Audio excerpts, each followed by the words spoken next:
of art, which was painted by the Polish artist Jan Stika more than 125 years ago. The Crucifixion is the largest painting in the western United States. In a moment, we'll reveal the artwork, but first, let us tell you about the artist and his masterpiece. Jan Stika was born in 1858 near the border of Poland and Ukraine. He studied at the Academy of Fine Arts in Vienna, and later in Rome and Paris. Stika specialized in religious and historical subjects, but he is best known for painting panoramas. The panorama was a popular large-scale artistic format in the 19th century. Visitors would pay a small entry fee and approach the painting on a viewing platform.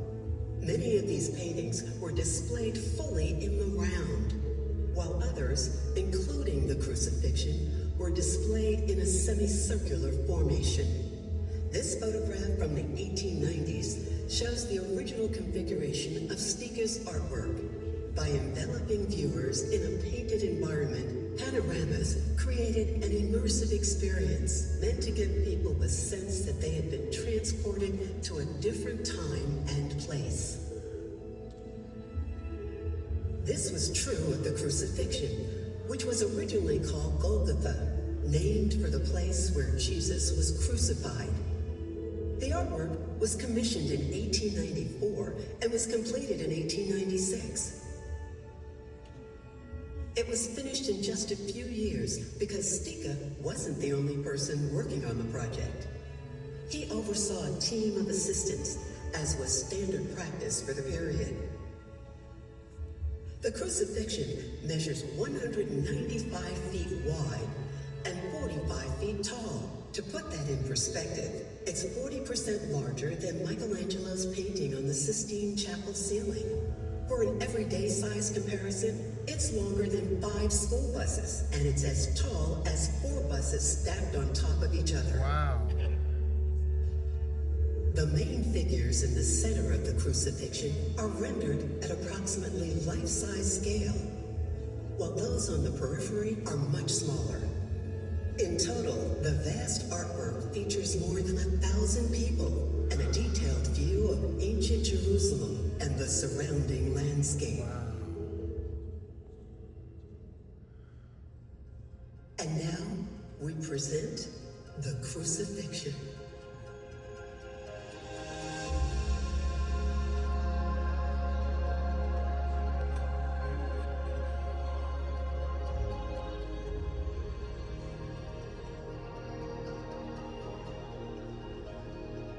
At the center, Christ is shown moments before he was crucified. He stands confidently, illuminated by a divine light. At his feet is the crown of thorns, along with other symbols of the Passion. Behind Christ, a Roman soldier reads the charges against him. Kneeling by the soldier is Simon of Cyrene, who was forced to help Jesus carry the cross up the hill. The 2 other men crucified with Christ, named Dismas and Gestas, stand with their hands bound behind their backs as they await their fate. To the right, Mary Magdalene, one of Christ's closest followers, kneels in grief. And Mary, Jesus' mother, wearing blue and white, is supported in her time of sorrow. She's comforted by John, the beloved disciple. Peter, another of the 12 disciples, is shown nearby. He has just denied Christ for the 3rd time, and the rooster in front of him crows, as was reported in the Gospels. On horseback, a soldier tries to control the crowd. This is the Roman centurion Longinus. He's uneasy with the scene, and soon he will become one of the first Roman converts to Christianity. For centuries, artists have incorporated their self-portraits into larger paintings, and Jan Stika was no exception. He used his own face for the depiction of Saul, or Paul the Apostle, who was the man on the left with a dark beard. Stiga chose this figure because he was captivated by Paul's conversion on the road to Damascus. The crucifixion is a remarkable example of 19th century painting. It is not a freeze frame of a single moment in the Gospels. Instead, it incorporates many stories from the New Testament. Stiga possessed a keen ability to weave together multiple narratives while evoking a strong sense of place. He visited the Holy Land prior to painting the crucifixion in order to make sketches. Stiga included numerous elements from the desert landscape, such as donkeys, camels, cacti, and olive trees. The city wall of Jerusalem dominates the right side of the painting, while a procession of people leads the viewer's eye up the hill. In the distance, the Temple of Herod, located on the Temple Mount within the Old City, is visible among other ancient buildings. Unlike most images of the crucifixion, which typically depict Jesus already nailed to the cross, Stiga created an inspiring scene which shows Christ resolute and brave in his most challenging moment. In order to bring this biblical epic to life, the artist imbued the painting with a combination of dramatic tension and meticulous details. He created a scene that appears both sacred and historical, and he makes viewers feel like they are witnesses to a pivotal moment in human history.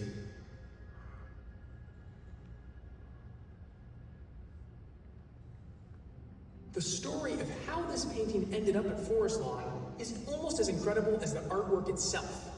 Despite its vast size, the crucifixion has been on quite a journey. It was displayed in Warsaw, Poland, Moscow, Russia, and Kyiv, Ukraine, before being shipped to America for the 1904 World's Fair in St. Louis. After the fair, Stiga returned home, but he could not afford to bring the painting back to his native Poland. Sadly, he was never again able to see his masterpiece. The crucifixion was wrapped around a telephone pole and disappeared. Decades later, it was discovered in storage at the Chicago Civic Opera Company. The crucifixion would have been lost forever had it not been for Forest Lawn, who heard about the painting, purchased the artwork, and built the Hall of Crucifixion Resurrection.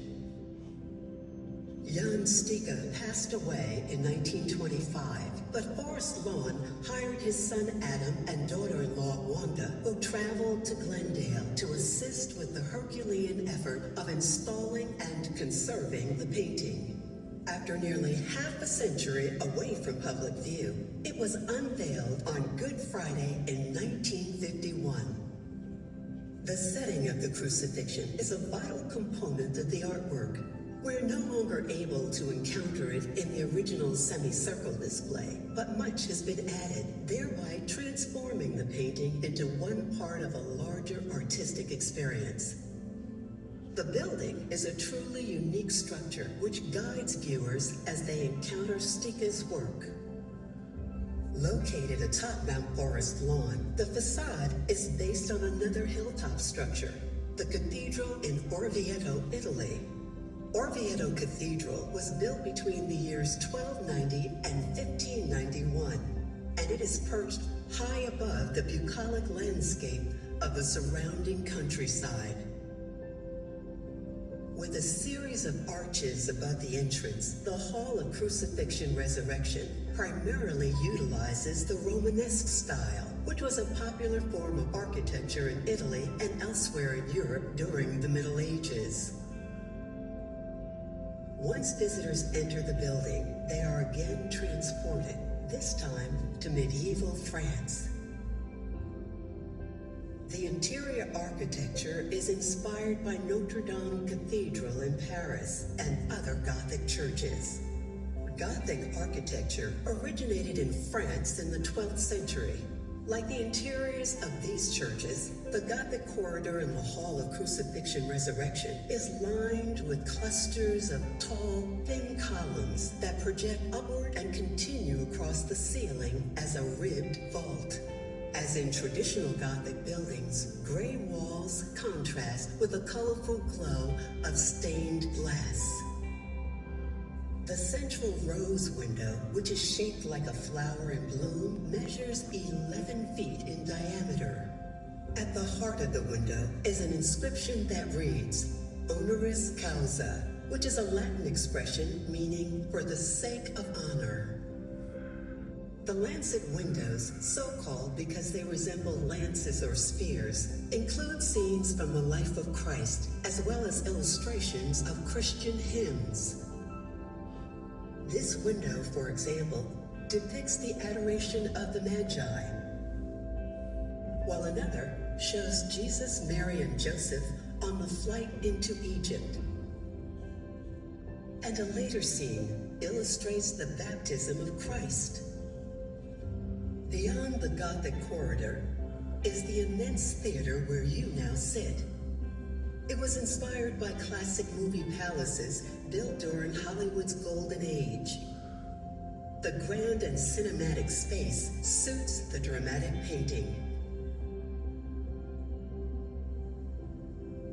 The building takes visitors on a virtual pilgrimage, allowing them to leave their everyday surroundings and journey back in time and across great distances.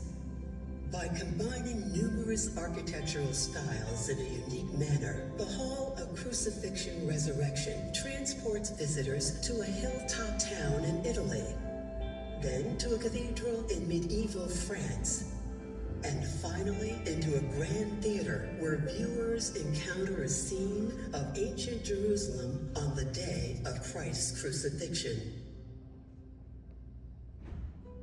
But this story does not end with the crucifixion.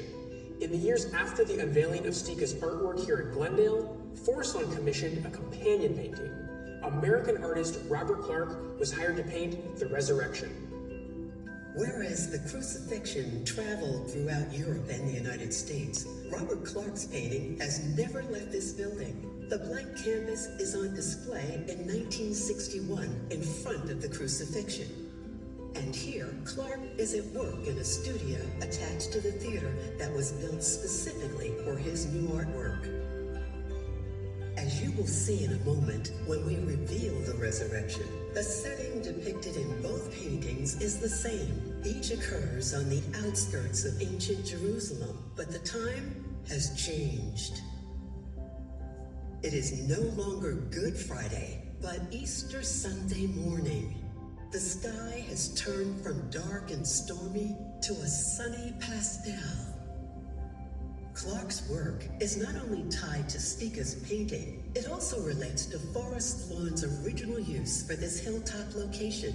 From 1924 through 1948, Forest Lawn held enormous Easter sunrise services on this site, where tens of thousands of people would gather annually. The service varied from one year to the next.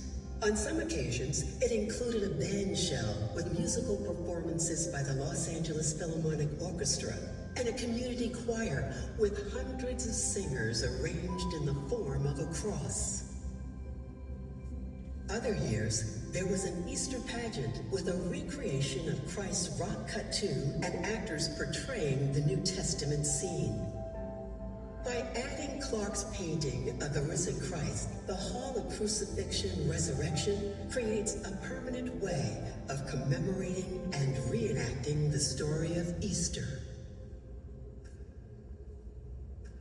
And now behold, Robert Clark's painting, The Resurrection.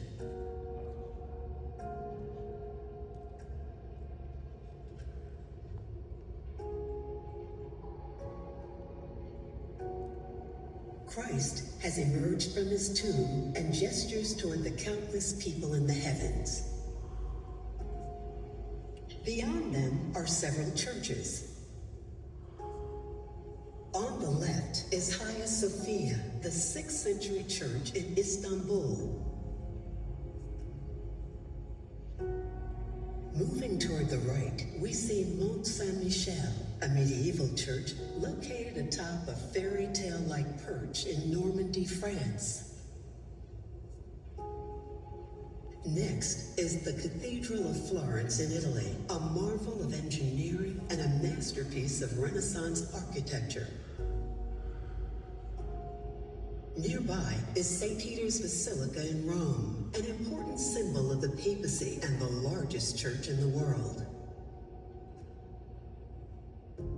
On the far right is St. Paul's Cathedral in London.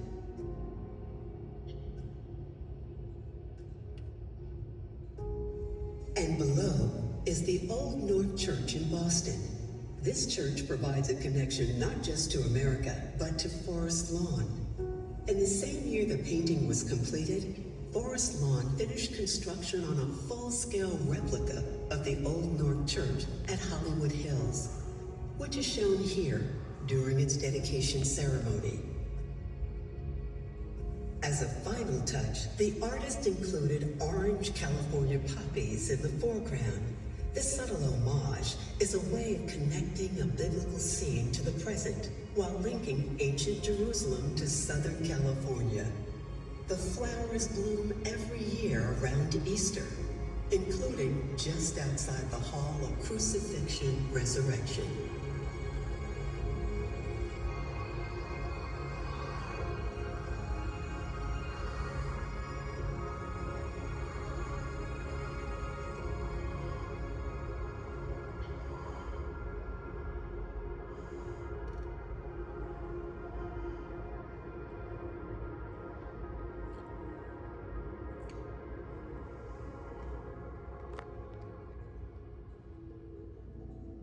Thank you for joining us. You can remain in the theater and further explore Jan Stika's painting of the Crucifixion, which will be displayed again in a moment. If you have questions, the museum staff next door will be happy to help. We look forward to seeing you again soon.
Does that just roll? It just rolls behind? There's like a huge...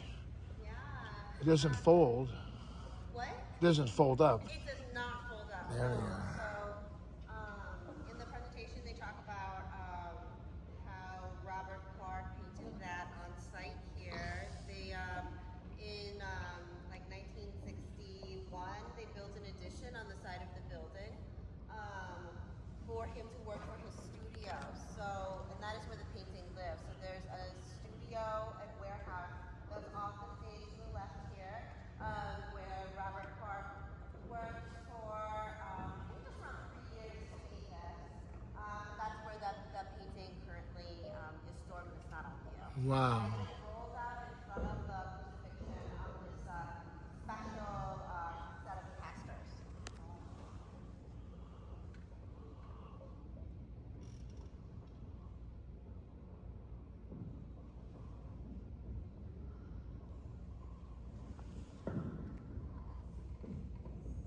Do any of you have any questions about the paintings or about the presentation at all?